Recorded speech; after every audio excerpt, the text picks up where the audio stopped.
आज सुबह से मेरे पास मोर देन 60 से भी ज़्यादा स्टूडेंट के यह क्वेश्चन आया है कि दीदी वैदिक न्यूमरोलॉजी और लोशो ग्रिड में क्या फ़र्क है, क्या इनके सेम चार्ट बनते हैं, क्या इनकी प्रिडिक्शन सेम होती हैं, क्या इनकी प्लेसमेंट ऑफ नंबर सेम हैं। तो ठीक है, यह वीडियो आप सभी के लिए जिनके भी ये प्रश्न आ रहे हैं या जिनके नहीं भी आए हैं उनका डाउट क्लियर करने के लिए यह वीडियो आप सभी देखें, जिससे कि हम में से किसी का कोई भी डाउट न रहे। What is difference between western Lo Shu grid and वैदिक न्यूमरोलॉजी। लोशो ग्रिड में हम क्या करते हैं, लोशो ग्रिड में हमारा एक स्टैंडर्ड चार्ट होता है जो कि हमने अब सभी ने सीख लिया है। ठीक, जल्दी से आप अब सभी अपनी कॉपी में एक बार नोट डाउन कर लें, जिससे कि हमें दोनों का डिफरेंस समझ आ जाए। इसमें क्या होता है 4 3 8 9 5 1 2 7 और 6, यह हमारा क्या है लोशो ग्रिड।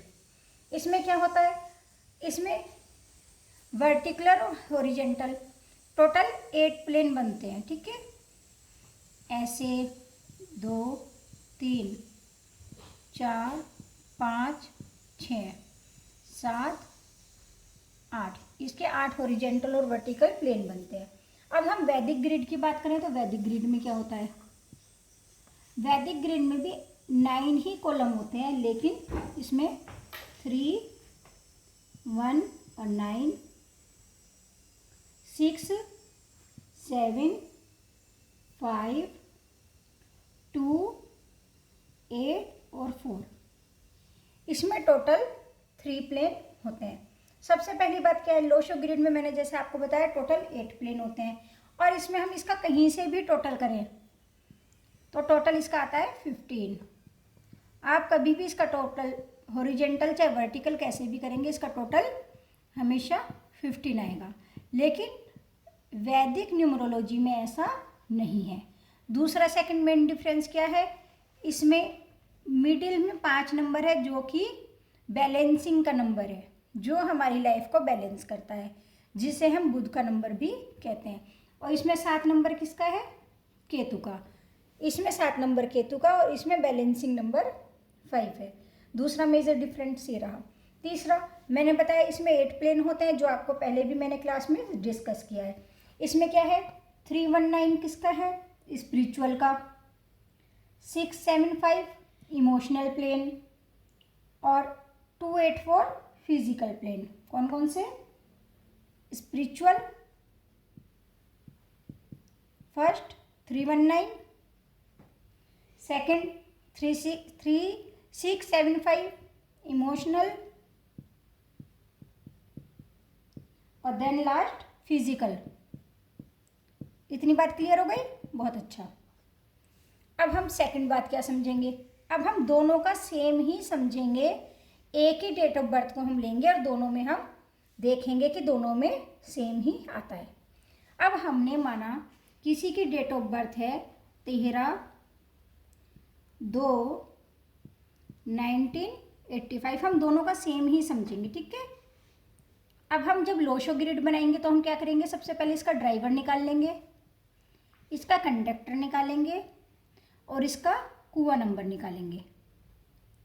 ठीक, अब इस इंसान का नाम क्या है, माना इस इंसान का नाम है कुछ भी XYZ, हम किसी का पर्सनल नेम नहीं लेंगे जिससे किसी को ये ना लगे कि मेरा नाम ही यूज़ किया है। ठीक, इसका नाम है XYZ।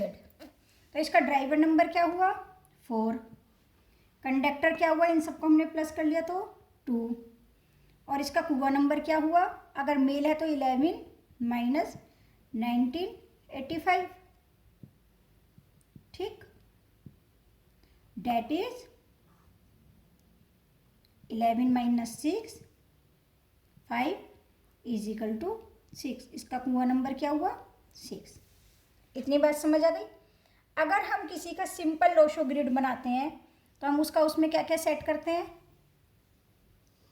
हम उसका कुआ नंबर भी करते हैं, ड्राइवर भी करते हैं, कंडक्टर भी करते हैं और उसकी सारी डिजिट भी उसमें हम करते हैं। जैसे 1 की जगह लिख दिया, 3 की जगह पे कर दिया प्लेस, 2 पे कर दिया, 1 अगेन 1 पे कर दिया, 9 9 पे, 8 8 पे और 5 5 पे। अब हम इसका ड्राइवर करा 4 अगेन 2 और कुआ नंबर इसका क्या है 6।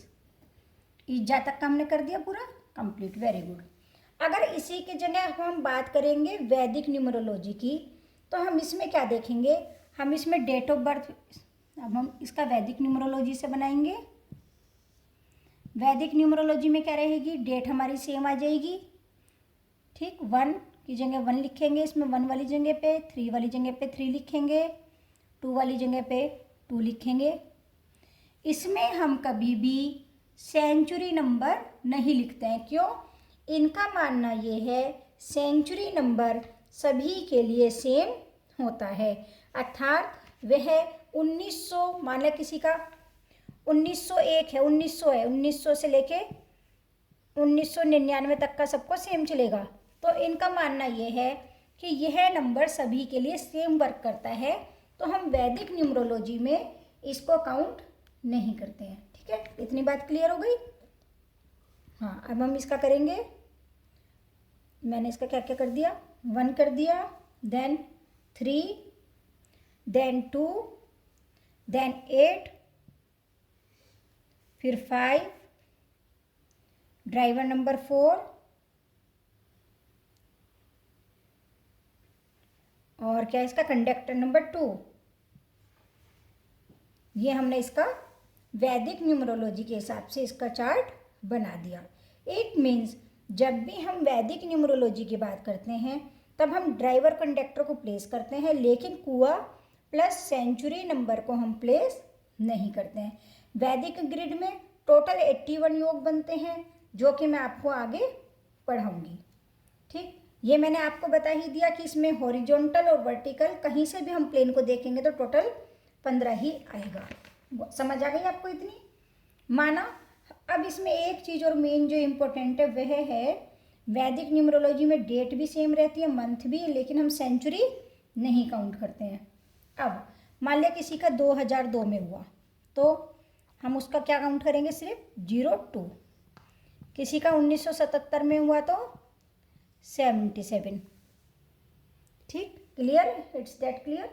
अब एक बात और जो बहुत ज़्यादा इम्पोर्टेंट है इसमें, मूलांक को बेसिक न्यूमरोलॉजी में वैदिक में जैसे हमारा 1 + 16 है माना, तो हम 1 + 6 करेंगे = 7।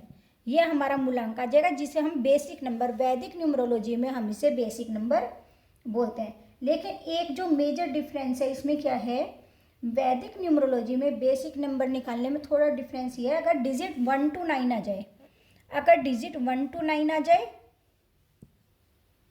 तो हम इसे यहाँ पे ग्रिड में नहीं भरते हैं, ठीक है। और अगर 11 to 31 आए तो हम उसे सिंगल डिजिट में कर कर फिल कर देते हैं। और अगर 10, 20 या 30 आती है हमारी डेट ऑफ बर्थ, तो भी हम उसे अपनी वैदिक ग्रिड में अलग से शो नहीं करते हैं। क्यों? क्योंकि मान लिया किसी की डेट ऑफ बर्थ है 5 जनवरी 2002, तो 5 नंबर तो हमने ऑलरेडी उसका ले लिया एक बार माना, ठीक। तो हम उसका दोबारा से मूलांक का जो नंबर है, बेसिक नंबर जो है, हम उसका अगेन दोबारा यहाँ पे 5 नहीं लिखेंगे, और जो कि हम लोशो ग्रिड में अगेन लिखते थे। इतनी बात आप सभी को क्लियर हो गई? बहुत अच्छा। एक एग्जाम्पल के माध्यम से आप सभी को बता दूं। ओके, माना किसी की डेट ऑफ बर्थ है 5 जनवरी 2002, तो इसका ड्राइवर क्या हुआ 5, ठीक। इसका कंडक्टर क्या हुआ 2 2 4 5 5 2 10, तो 1 हो गया। अब हम इसका कैसे भरेंगे ग्रिड? हम इसका ग्रिड ऐसे भरेंगे, हम इसका 5 नंबर ले लिया सबसे पहले, जहाँ पे हमारा 5 की फिगर देखेंगे, 1 की फिगर पे 1 ले लिया, ठीक। 2 2 2 बार आ गया। अब हम इसका जो बेसिक नंबर है, जो इसका मूलांक है 5 नंबर, में हमारा ऑलरेडी 1 बार आ चुका है, तो हम उसको दोबारा नहीं लेंगे, इसका कंडक्टर नंबर हम ले लेंगे। इतनी बात आपको क्लियर हो गई होगी। माना किसी का डेट ऑफ बर्थ है 16/6/1977, तो अब हम इसमें क्या लेंगे, 1+6 भी लेंगे और ये इस नंबर को हम नहीं लेंगे, 77 इसके ग्रिड में भरेंगे और 6 भरेंगे। अगर हम वैदिक न्यूमरोलॉजी से इसका ग्रिड बना रहे हैं तो हम अब वैदिक न्यूमरोलॉजी लोशो ग्रिड में अगर मिसिंग नंबर आ जाए तो हम उसकी रेमेडी करते हैं।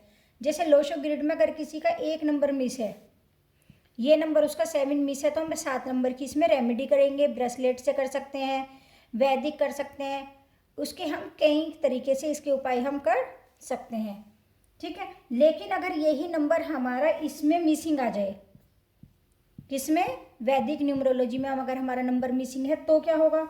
अगर मैं आपको अभी एक सैम्पल बता रही हूँ, फिर अब जब क्लास लेंगे तो हम तब इसे डीपली पढ़ेंगे। वैदिक में अगर कोई नंबर मिसिंग हो जाए तो वह बहुत फ़ायदा देता है। माना वैदिक में 1 नंबर है किसी के लोशो ग्रिड में, वैदिक ग्रिड में 2 नंबर है और 9 नंबर है और 3 और 6 मिसिंग है, तो क्या होगा, ऐसे इंसान के साथ बहुत पैसों का योग होगा। अगर उसके ग्रिड में 1, 2 और 9 नंबर अगर किसी के ग्रिड में आ जाए और 3 और 6 ना हो, तो ऐसे इंसान का भी वैदिक ग्रिड के हिसाब से राजयोग बनता है। आपको इतनी बात समझ आ गई। अब हम इसी पर ही आगे चर्चा करेंगे कि वैदिक ग्रिड में और लोशो ग्रिड में अगर नंबर मिसिंग है तो हमें इसका क्या हमें उपाय करने चाहिए। वैदिक ग्रिड में अगर कोई नंबर मिसिंग है या ज़्यादा है या कम है, रिपीटिशन नंबर है, तो हमें उसके लिए क्या करना चाहिए। अभी हम क्लास में बने रहेंगे और हम इसमें अभी और भी बहुत सारी जानकारियाँ सीखेंगे। आपको इसमें अभी तक कुछ भी डाउट है तो यह आपको यूट्यूब पर भी मिल जाएगा। इसमें कुछ भी आपको डाउट है तो आप मेरे से अभी पूछ सकते हैं, और जो लोग हमारे सेशन को लाइव देख रहे हैं वह कमेंट के माध्यम से पूछ सकते हैं, और वरना जो इस वीडियो को बाद में देखेंगे वह भी कमेंट के माध्यम से या हमारी टीम से संपर्क करके वह क्वेश्चन पूछ सकते हैं। आप सभी को यह बात यहाँ तक अच्छे से समझ आ गई होगी, आशा करती हूँ।